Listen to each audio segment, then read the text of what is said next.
It was pretty surprising last week when kind of out of nowhere, you get this statement from the Cleveland Browns that they were going to be prepared to release Josh Gordon, the talented and very troubled wide receiver, on Monday.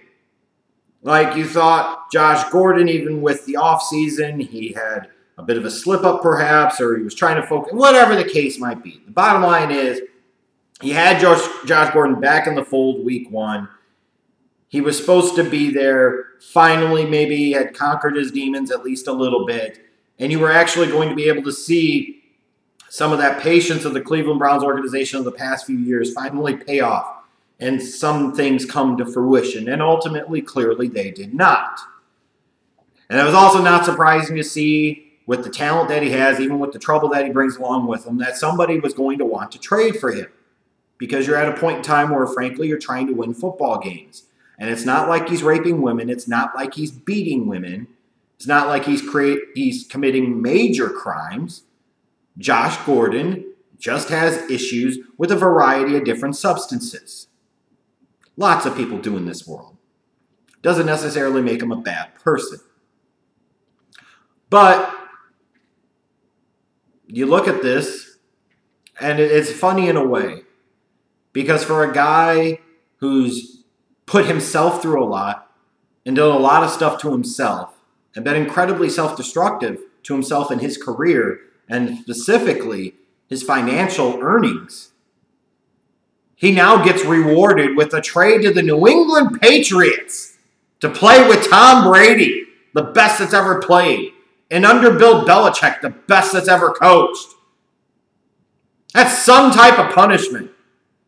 And, initially the thought was that maybe he had fallen off the wagon and that he was doing this or doing that. And I had my opinions about it. And I stand behind him. When it comes to addictions.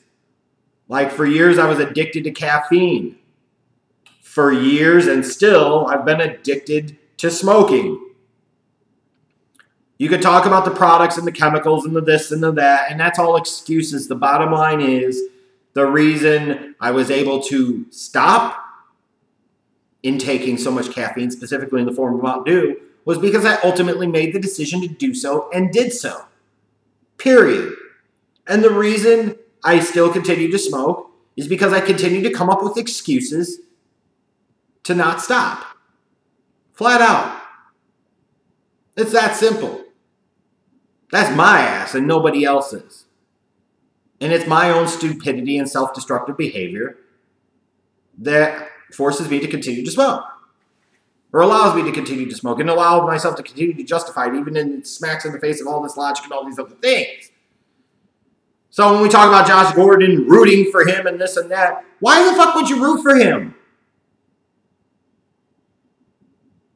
He has advantages and opportunities and things that he can get that others cannot because of his name, because of his star power, because of who he is and what he does for a living.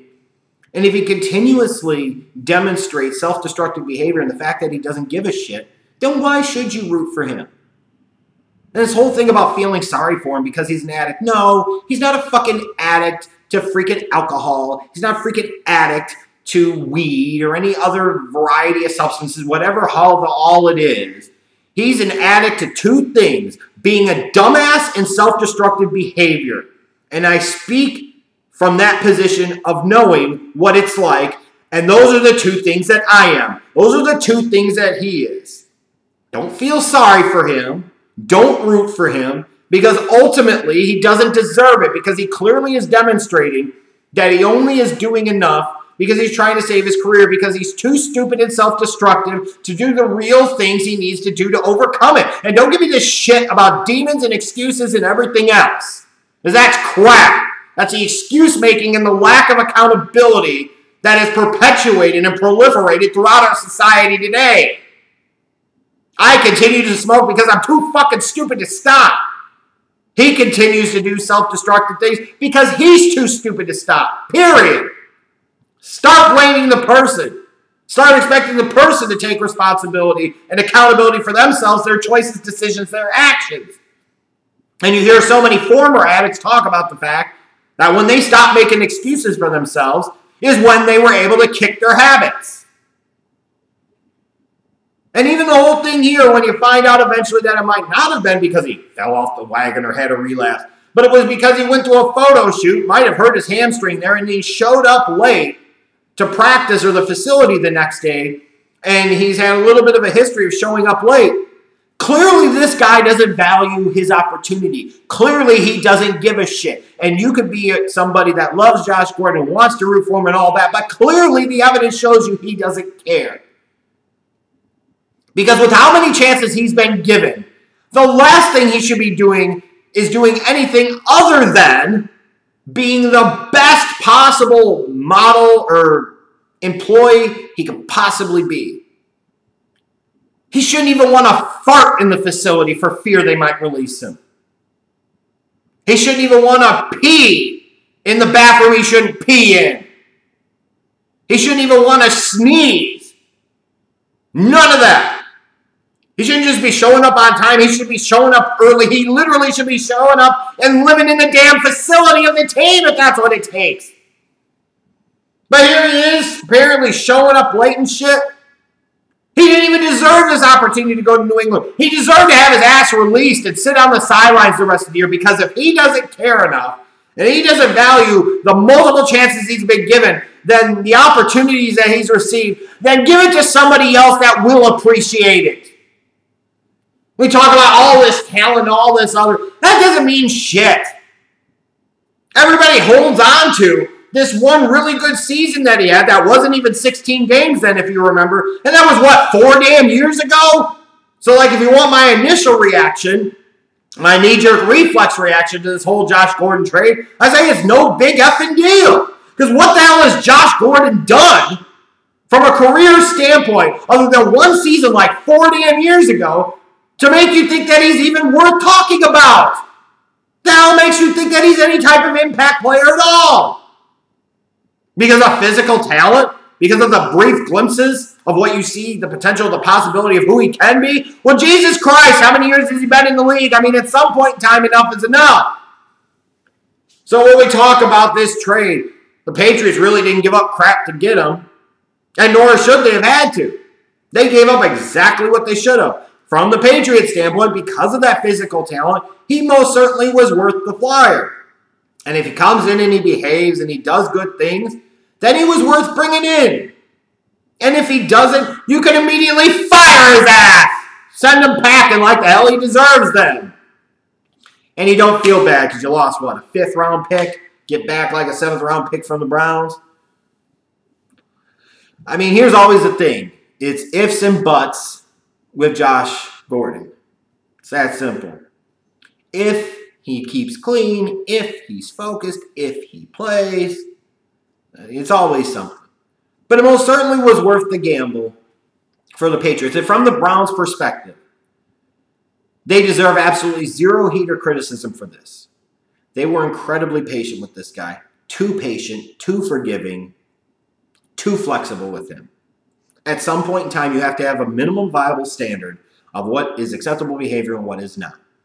And clearly the Browns had finally reached that point, even though it feels like they should have already reached that point. They ultimately finally reached that point where they said, we can't allow this to happen anymore.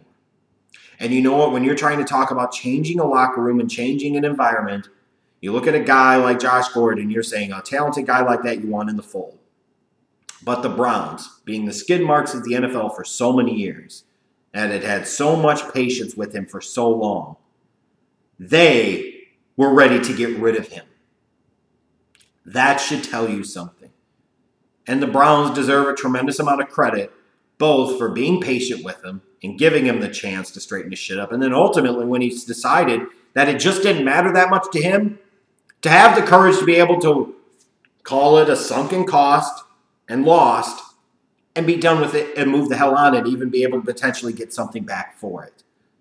Because you have to set a tone for that locker room and say, at some point in time, we have to be about this, we have to be about that. And once you can't show up to the facility on time and you're getting potentially injured at photo shoots, the new Cleveland Browns can't have that crap anymore, and they most certainly cannot. So while it sucks in theory to lose an allegedly talented player like Josh Gordon, and I'm sure it does, in the grand scheme of things, what the hell does it mean for the Browns? Nothing really. Absolutely nothing. But they sent a message to that locker room, and that's the most important thing. They were incredibly patient with them. They gave them so many chances. So if you're going to crap on the Browns for this, get bent. I'm defending the Browns here. They made the right decision for them. And from the Patriots standpoint, I'll defend them. Because of the talent and potential upside, it was worth the gamble for them. But I'm tired of hearing about Josh Gordon and all these things and his demons and you root for him and all this other crap. No.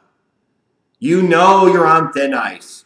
If you can't value your opportunity enough to be bothered to show up on time, then clearly you don't care about your job. So I should not care about whether or not you have a job. Give me a break.